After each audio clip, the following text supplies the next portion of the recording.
Hi everyone, welcome to Simple Shogi Tactics number 5. I wanted to start out by pointing to another YouTube channel I just discovered recently, but SHOGIBUZZ has some interesting videos on it. There's not a lot of videos on his channel. This is the complete list of videos here. I guess you can't see, there's 3 more at the bottom, but he started about a year ago, and then the most recent video is about 3 months ago. But he's been very active here in making these must-know tactic videos. So this is the one I watched that I thought was really good, and I'm planning to watch the rest. But they are must know pawn tactics, must know lance tactics, must know knight tactics, must know silver tactics, etc. So if you like that kind of organized approach where you see all the tactics for a particular piece lined up together, it's pretty interesting to watch. So just something else you can check out. Of course, I'm going to continue doing my tactics the way I have been, just showing ones that occurred during my game. So you can choose your approach or use both of them. They can be complementary. Use one to reinforce the other. Okay, so this is a game I played recently, and I was playing a 5th file rook. And I got some pawns in the center. My opponent made some mistakes, and I got a couple of pawns that are pretty strong in the center of the board. Yeah, so now you can see I've formed up this pawn formation with 2 pawns here, and I think I have a pretty strong advantage at this point in the game, but there were some nice tactics to finish it off. So right here, I just moved my bishop out to this square, and I was looking at maybe penetrating into my opponent's camp there along that diagonal, and so he didn't like me having my bishop there, and he pushed the pawn immediately. So what's a good move for me in this position? I'm Gote, so what's a good move for Gote in this position? Okay, pause the video if you want time to think about it. I'm going to give the answer away now. I actually found this move. So you push the pawn forward, and what you do is you open up, you're opening up this diagonal.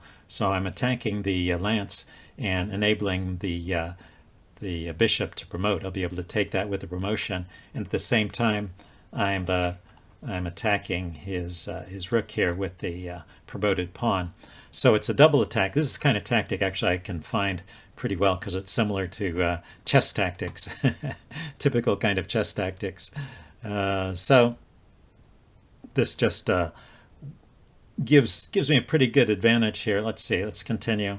Actually, the chess engine, or rather Elmo, the Shogi engine, is recommending that Sente here should just take my bishop rather than doing something about the rook. Just go down the exchange of bishop for rook. But instead he took the pawn, so I grabbed the lance and promoted, and then he moved his knight out to kind of block my horse in. My promoted bishop is he's going to try and keep it restricted, I guess, or maybe he's just trying to save it. Anyway, I have another nice move here, so if you want to pause the video here and think about it, see if you can find another good move for me. Okay, the good move here is pawn drop. So I can put a pawn here. In fact, I did that. Just place a pawn on his rook, and the rook can't stay on this rank protecting the knight because I have another pawn here already. It's this pawn duo is pretty powerful in this game, so he had to move the rook away in some fashion. He took the pawn, so I get to move my bishop out of the camp and attack his rook, and also pick up a knight. He picked up another pawn, so he gets rid of these pawns, and then I dropped a lance here, and then he resigned, because actually at this point that rook is even trapped here because my horse is guarding the escape square over here. The lance covers all the escape squares in this direction, and if he moves to this square,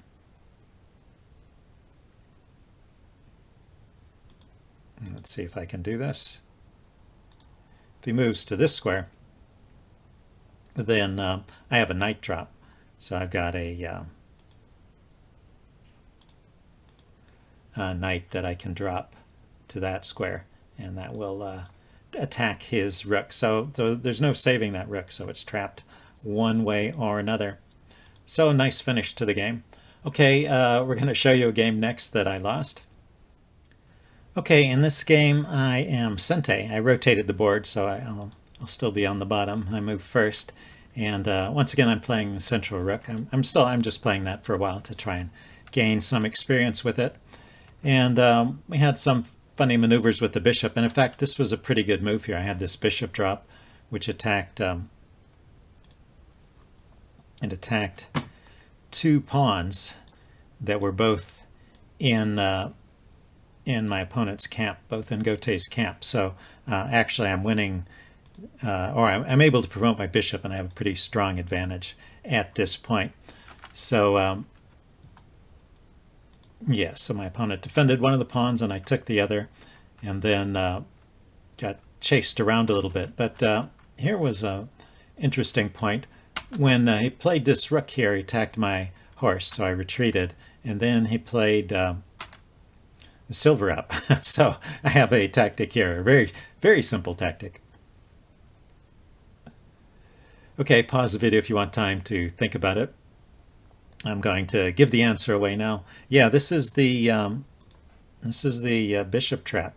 I think I showed this in Simple Shogi Tactics #1, the very first video I had.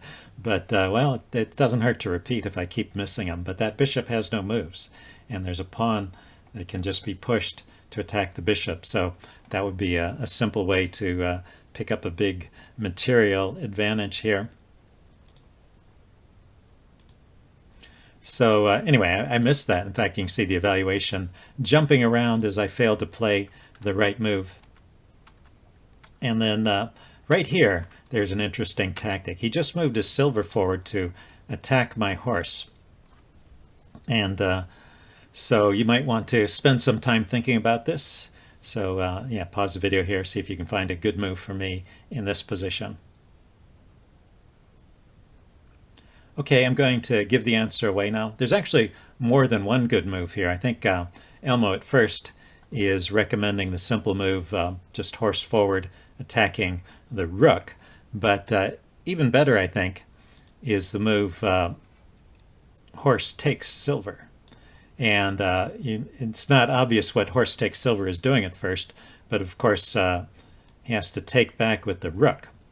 And after that, he will have a bishop in hand, but I will have a silver in hand because I just took that silver. And I can drop the silver to a very good square. The silver has a square right here.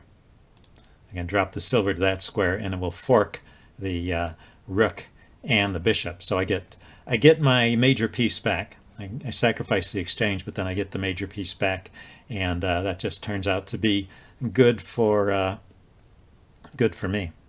Okay, so let's go forward. Then there was another interesting point right a little bit further here in this game. So you can see I have the advantage, and then I give it away. And right here, is this the place? Right here was one last chance to recover the advantage. So it's, yeah, my opponent has just pushed his silver forward and promoted it to a gold.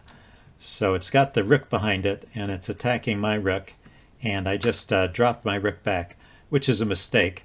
And then afterwards I play another mistake or two, and then he's just winning. Although you can see it still goes back and forth. But anyway, let's go back to this one moment here where it's my turn to move. See if you can find a good move for me in this position. And yeah, pause the video if you want time to think about it. Okay, so the answer here is simply take. Just take that gold, or promoted silver. My opponent will have to take back.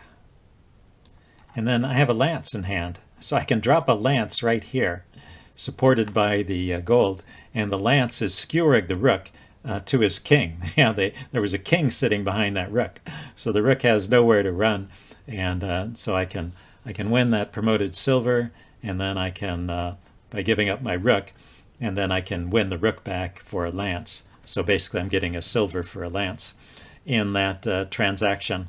So that's it for this simple shogi tactics series. Hope you enjoyed it, and be sure and check out that SHOGIBUZZ channel. I'll put a pointer to it at the end of this video, and I'll see you next time. Bye now.